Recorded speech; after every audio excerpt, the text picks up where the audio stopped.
Do you think today is a bad time to buy a house? I think it's really, really hard to buy a house. Now, when it comes to house, primary residence, we think that that's more of a life decision than a financial decision. Should you buy a home right now? Well, is it part of the plan and part of your financial goals? Are you trying to establish roots? Are you trying to start a family? Is it something that's going to be part of your longer term plan? Well, then, yeah, by all means, go out and buy a primary residence, but it's difficult. House prices have kind of run away from you. Interest rates are super high. It's really, really difficult to be able to do that. So I would approach it less from, is it a sound financial decision? Is it one of my top financial goals? Now, from an investing standpoint, again, I think it's really, really hard because if you look back 4 or 5 years ago, prices were much more muted than they were now across residential, commercial, all types of real estate, and interest rates were a lot lower. So it was a lot easier to quote unquote make money a few years ago. That doesn't mean that there aren't still opportunities to buy real estate. I mean, we bought a commercial property here recently, but it happened because we had a really good opportunity at a really good price, and we had the capital to be able to do that. So I think for folks who are in that position, they can. It's just a harder path than it has been historically. Time is your friend, though. This is not if it's a 3-year decision. Because one of the things I had a really smart attorney come visit us, and he was asking for career advice. I was like, go find who does what you want to get into, because it was a very specialized part of law. I was like, and go let them mentor you. And he's like, well, I'm house hacking. I was like, maybe because I love house hacking. It is one of my favorite things. I know that's part of your success story too, but you can probably even admit that somebody who's like in a very specialized thing, like a specialty of in law, that's probably the earning power is going to outweigh the house hacking benefits. So I always tell people, if you're making a decision, if you know you're going to move in the next 3 or 4 years, that's probably not going to be as easy for buying a house. But if you're 10 years and you got kids and you're trying to set down roots, I think that the spreading out that timeline, or if you know you're going to be in the property, will smooth out that purchase price. I could be totally wrong here, and feel free to push back on this, but my recent hot take when it comes to real estate is that it's going to be the new college, in a sense that we're going to look back 30 years from now and say, oh, I wish I didn't buy a house. I would have done that. And I think a lot of people now are realizing that they didn't need a college degree to get the job that they wanted, but now they're saddled with $50,000 of student loans. I could see there being a case in the future that people are saddled with these mortgages and these overheads and these expenses that they never needed, when rents right now are pretty attractive compared to buying. And you don't need to buy a house when you could be as mobile as you can be today. I agree with you on the economic sense, but you didn't realize probably that you're talking to two guys from South Atlanta. So we didn't even know you can make money on real estate until we moved to the state of Tennessee. Because I mean, my first house that when I sold moving up here, I basically all the prepayment I made was to pay all the negative equity, because we lost so much money on the move. But I still look back, I'm glad we lived in that neighborhood, because my kids made memories with a lot of the neighbors, and I go on annual trips with a lot of those neighbors. So community was very valuable. Now, if this was such a big financial transaction that it derailed my entire life, that's one thing. But I think there are some benefits to homeownership outside of just the financials. Well, could you say the same about college, though, that there are benefits to going to college and socializing and, figuring out what you want to do? It's the same rules, though, as long as it doesn't blow up the corpus of what you're trying to do. And a lot of people, and that's why we always give the guidance on student loans, if you're talking about that, don't run up more student loan debt than you're going to make in your first year salary. Because how many people are out there getting, running up $100,000 of debt, and they're in these majors that they'll be lucky if they make $50,000 coming out of school. But then I think it comes down to just being intentional about it. And I worry that a lot of people now have been told that buying a house is what you need to do. That's where the problem is. And I do agree with that. I think your analogy holds, and I think it's a great analogy that there are a lot of people that went and got a college degree, and that college degree was incredibly valuable. I went and got a college degree in financial planning, and it's worked out swimmingly well for me throughout life. So by all means, it was the right decision. But if you're someone who went out and got a college degree that was way too expensive in a field that you do not work in, was not the most prudent, pragmatic decision. It's no different than someone who goes out, okay, I'm going to buy my first home simply because I want to be in a home and it's more than I can afford and it doesn't make sense for me. Then yeah, they probably are going to look at it the same way. But there are going to be a lot of people who said, man, I wanted to go buy that first home and I got in the home and I started a family or I set up roots and I established that and I was there for 7, 8, 10 years and I built equity in that house and I was able to sell that house and go to the next house, I think that that's still going to work. But I agree with you completely. The idea that you have to buy a house to be financially independent or that it must be part of your financial plan, I think that's completely wrong. Just like I think the idea that you have to go to college is completely wrong. I think there's a lot of folks who do not need to go to college and are not going to need to go to college to be able to have tons of success in life. What you said, taking an active role. What was the way you termed it, Graham? You just said intentional. Intentionality. You have to be intentional. Because let me tell you this: I'm talking about education. If you look at the percentage of people who work in their field of study, we found if you just go look at the population of student loans and others, 72% of people come out of college not working in their field of study. We survey our millionaire clients every year because we create content off of it. And you can't make up how close this stat came up. 73% of our clients work in their field of study. That's intentionality, the definition of intentionality. So that's why I think it's the same thing with a house. Do the math. And you have to weigh, and that's what personal finance is personal, is that yes, there's going to be an economic and a math side of an analytical side, but there's also going to be the decisions of what's best for your family. But what's also interesting is that when you look at college tuitions, they've risen alongside government subsidies. Oh, yeah. And when the government is providing all of this money, colleges figure out, well, I'll just charge more. I'm just going to charge more. Pay it.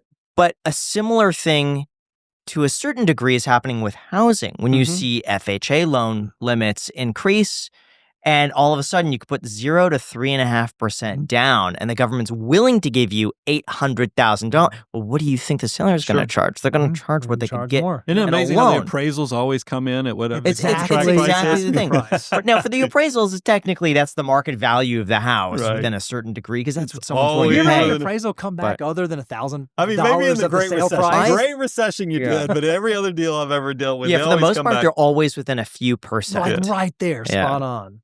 But I agree with you. It is a problem, and that's why. And for most people, the single largest financial decision they will ever make is purchasing a home. Like it's the largest thing that they will ever spend money on. So you better make sure you're making it right, and you're being wise about that, and you're only doing it if it actually makes sense. I'm just starting to see all these stories crop up, especially on Reddit, of people saying buying a house was one of my worst financial decisions, and we did everything correct.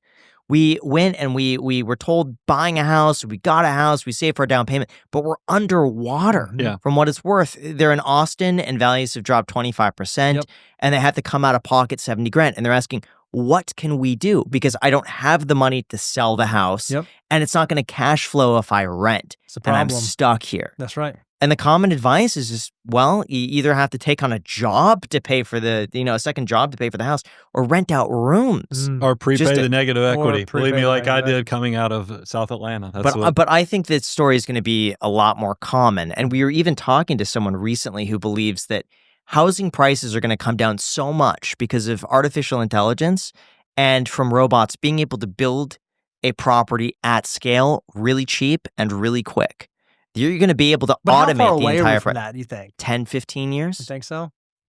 But when you is going to be the expensive thing. Yeah, but the cost of land could also be cheap because you don't need to be physically in an area anymore to make a ton of money. Like we could theoretically do this anywhere in the world. Like it helps to be in person. But We've always said, look at your house as a use asset. That's why when people build their net worth, and we even caution people, if you have a 7-figure net worth, but it's all in your home equity, do you really have, because you can't eat that house in retirement. So that's why, we're highlighting the point that yes, I think home ownership can still have an element in there, but it doesn't need to be the economic driver of your success financially. I'm seeing it now almost like a good collectible car. It's like buying a house where you might make some money off it, and if you do, it's going to be probably alongside inflation, but that there's also a chance it might be going down in value for the next 10 to 20 years. Or it might. He says all of this while he looks at me, he's like, buy the house, Jack. Well,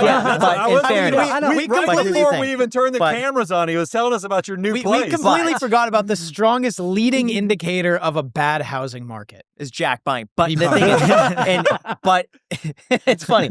But in Jack's case, it makes it because he's able to buy this property for business use and with the podcast and everything, take bonus depreciation and his savings, as long as the market doesn't drop 30% or more, his savings are going to outpace any potential downside in the housing market. So I see and it this. is a use asset. There's a lot of value to that. So I would see this as asymmetric upside, where yes, the downside is there, but the upside is so much greater than the potential loss. So I see that as a good.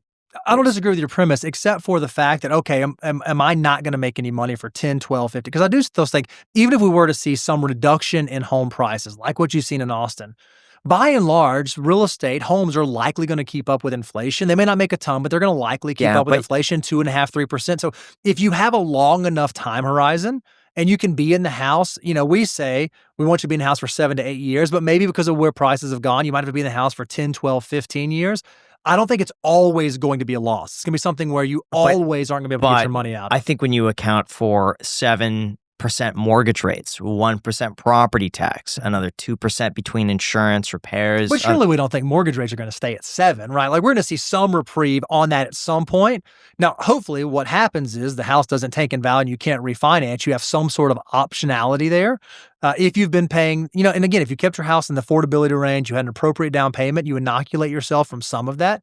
But there are likely going to be things down the road that if you are in a home, you're going to have opportunities so that it can become more and more affordable as you live in the home. And ultimately, again, maybe it's not going to make you a ton of money, but you're not going to likely lose money over the long, long term. I like to bring it back to the historical location. Because, it's one of the reasons we wanted to own this building is that I couldn't believe they even let us have access to buy this building because it's right in the middle of the square. Beautiful location. In the middle of, so no matter what happens, it's a good spot to be. It is like the Fifth Avenue of Franklin, Tennessee. This is going to be very valuable property. And that's what I would tell anybody, because I made the mistake when I bought my first 2 homes in South Atlanta. Is I remember I was working in Marietta, Georgia. If anybody knows anything about the city of Atlanta, Marietta is here. And then I bought my first house in Stockbridge, Georgia, which was outside the perimeter, South Atlanta.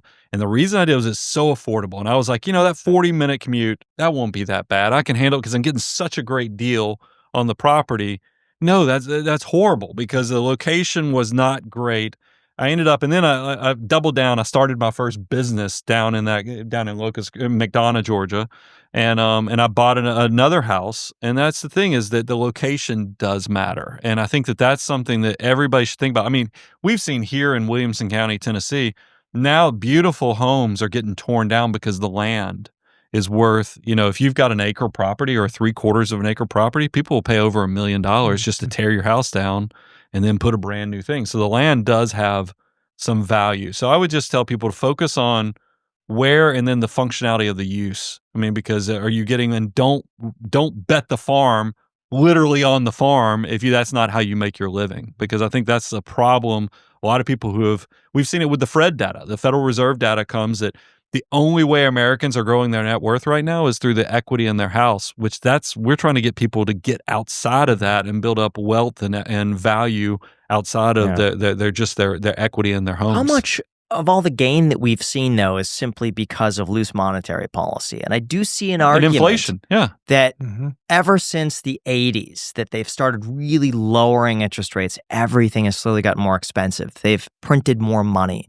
And that's somewhat the reason why the market's gone up consistently for the last 40 years. And we're not the only, America's not the only country that is, all the central banks have gotten with this loose money. And that's what we're all kind of interconnected in this strange game that we're doing. And that's what, it scares you if you start thinking about, I don't mind being transparent, and Bo knows what I'm going to say, because it's good. I was wondering how long is it going to take for this to come, for this story to come up. First election I ever voted in, I voted for Ross Perot.